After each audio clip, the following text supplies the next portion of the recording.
this video clip, we want to draw the graph of the given functions.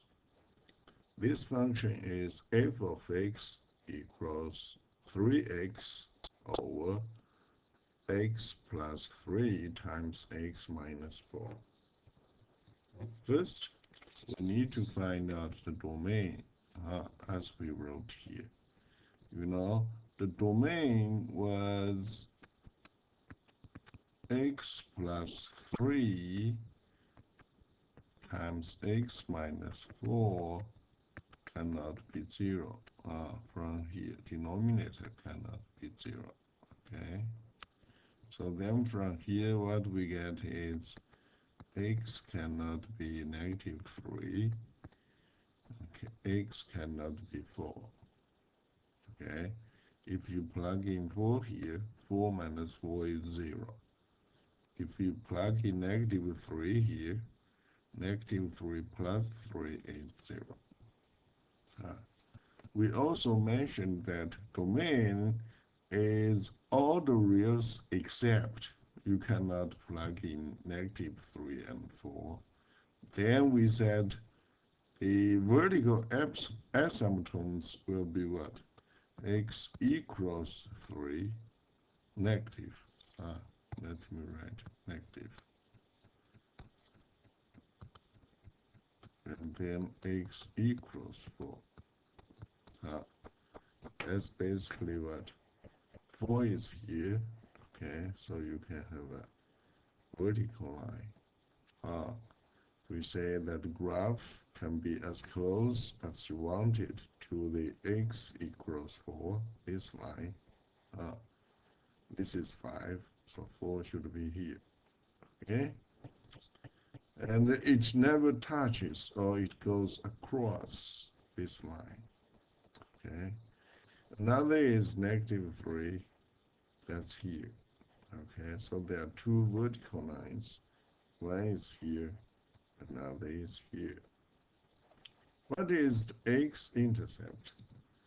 X-intercept is 0 point for numerator. So in this case, if x is 0, then you get 3x is 0, then numerator is 0. So here, when x you plug in 0, you get y is 0. Okay, so here the x-intercept is at the origin. And so is the case with y-intercept. Okay, because the origin is on the both x and y.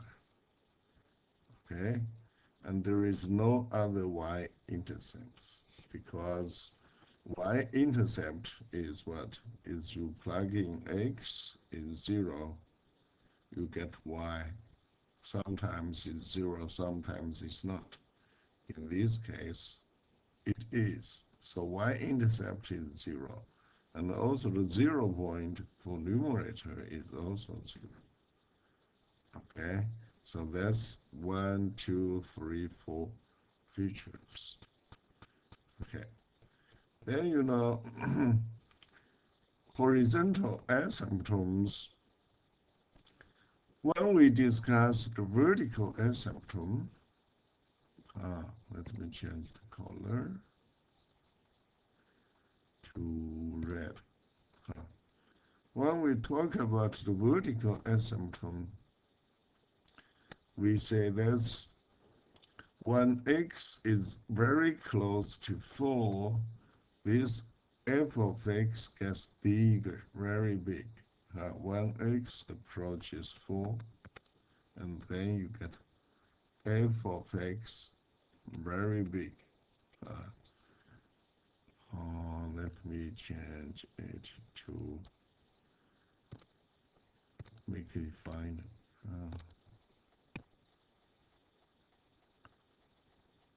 So when x approaches 4, you have f of x. You may write very big.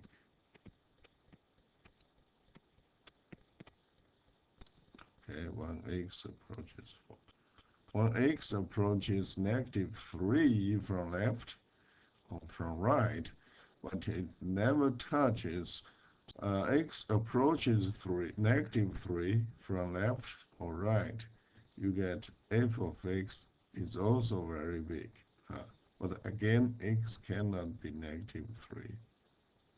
You see here, when x is -3, nothing on the line. But when x approaches -3 here, it can be as big as you want it from the right. From the left, x approaches -3 is very negative. Okay? Okay, now from here, then we know that's the meaning for the vertical. For the horizontal, if you plug in 1 million, that's 10 to the 6th everywhere. You can calculate this value. This value I have calculated using my calculator.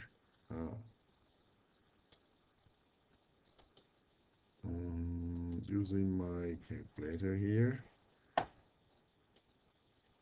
I have input 10 to the 6th. You can see my function is here, 3 times x. So here is 10 to the 3 to the 10 to the 6th. And denominator is x squared. So here is 10 to the 6th, then squared, minus 10 to the 6th. Here is minus x. Minus 12 is not showing up right here. So you can see the answer is 3 times 10 to the -6th. So then you may write here is what? The result comes out is like 10 to the -6th. That's how many zeros? 1, 2, 3, 4, 5, 6 zeros before 1. So when x gets bigger, this y value gets very small. Then you see this is 5, 6. 1 million is to the right. Out of this screen, you can see y value is very close to 0. This value is very close to 0.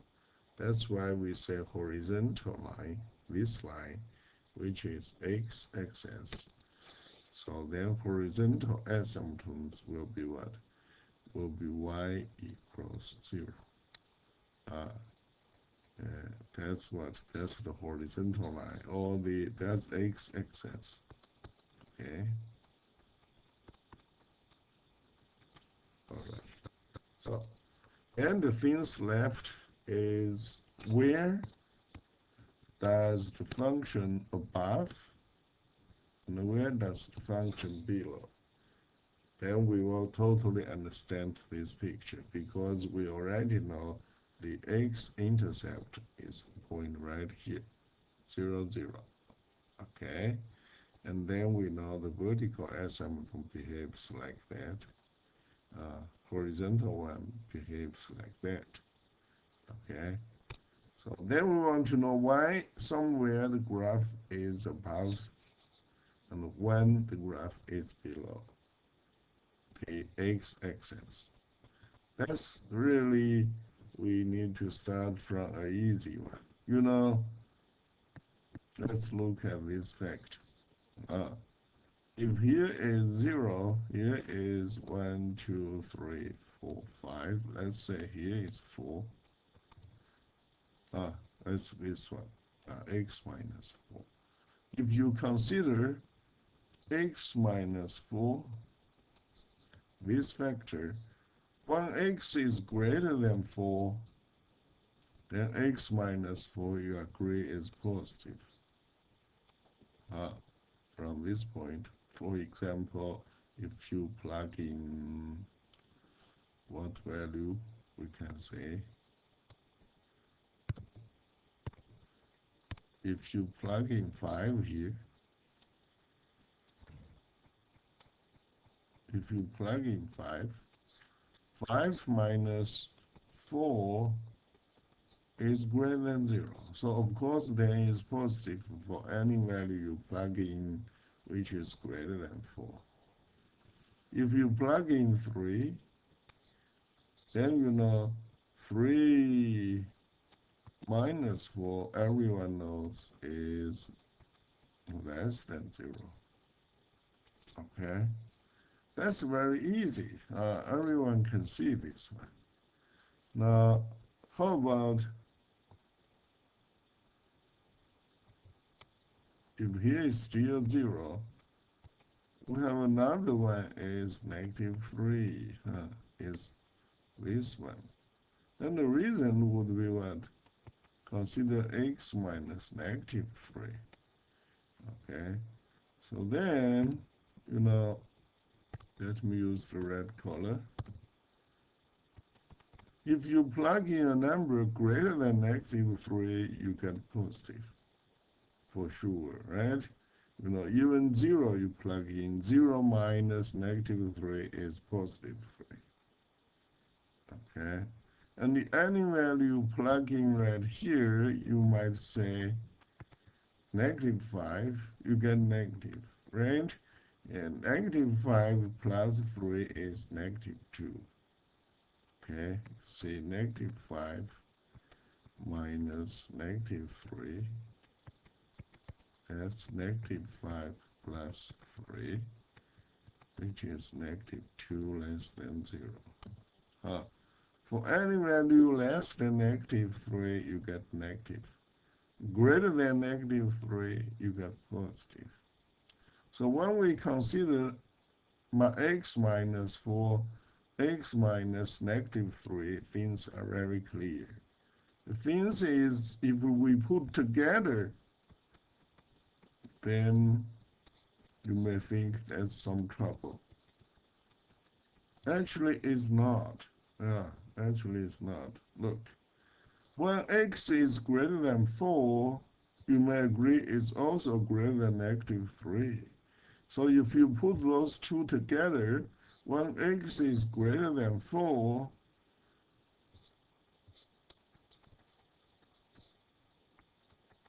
then of course it's positive. Because when x is greater than 4, x minus 4 is positive. X is greater than 4, x for sure is greater than -3. It's also on the right hand side. Okay. Similarly, when x is less than -3, then any value less than -3, you get negative for this one. Less than -3 for sure is less than +4. So you get two negatives. One is from here, another is from here. So you get positive as well. Okay? And then how in between? If x is in greater than -3, and then less than 4, less than -4, that's negative for this one. But for this one, it's greater than -3, so it's positive. Positive, negative, you get what? You get negative. Okay? Now, here, we have three things together. Its only difference is what? Is x above is a numerator. But when you consider the positive, negative sign, this play the same rule. So you consider three factors. Okay? Then you will consider what? If here is 0, here is 4, here is, let's say, -3. So you put together, when x is greater than 4, of course it's greater than 0.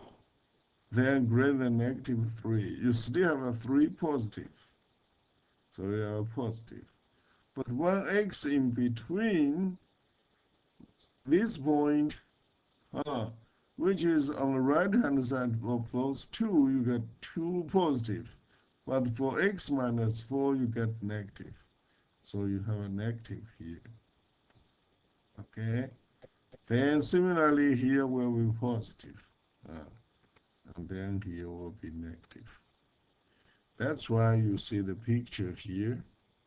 Greater than 4, positive.